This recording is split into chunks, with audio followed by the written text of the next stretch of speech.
Les petits détails des plus grandes séries, bienvenue dans Aviez-vous remarqué ?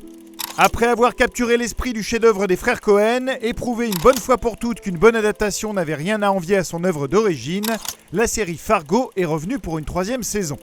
Casting 3 étoiles, humour grinçant et scènes qui font froid dans le dos, on vous propose de découvrir les nombreux détails et références cachés de cette saison 3. L'une des singularités de cette saison 3 est la présence d'Ewan McGregor dans 2 rôles principaux, puisqu'il interprète les 2 frères jumeaux Emmett et Rusty. Ce n'est pas la première fois que l'acteur interprète 2 rôles dans un même film, puisque c'était déjà le cas dans The Island et Last Days in the Desert. Petit bonus, c'est aussi Ewan McGregor qui fait la voix du scientifique, qui accompagne le petit androïde du dessin animé dans l'épisode 3. Dans ce même épisode, l'actrice qui interprète le personnage de Frances Fisher dans les flashbacks n'est autre que Francesca Eastwood, qui est accessoirement la fille de Clint Eastwood.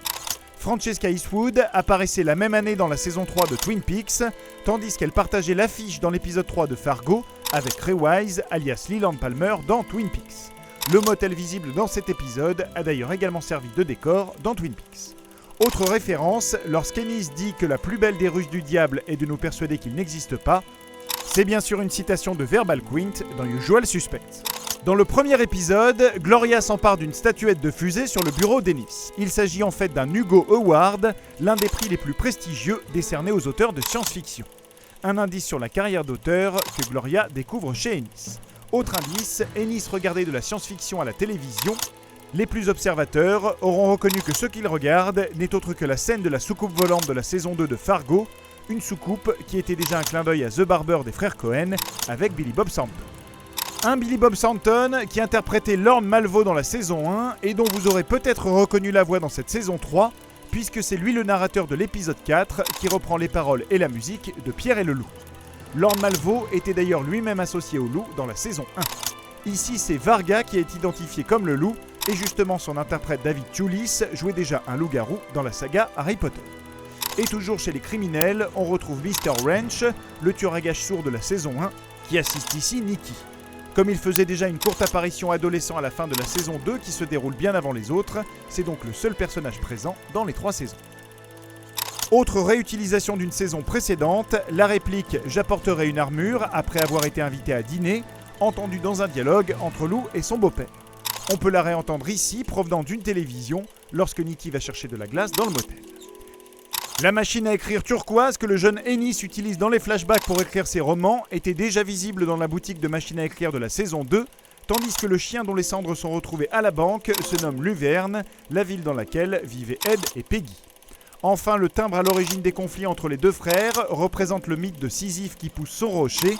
Il donnait son titre à l'épisode 3 de la saison 2 de Fargo et il en était fait référence plusieurs fois.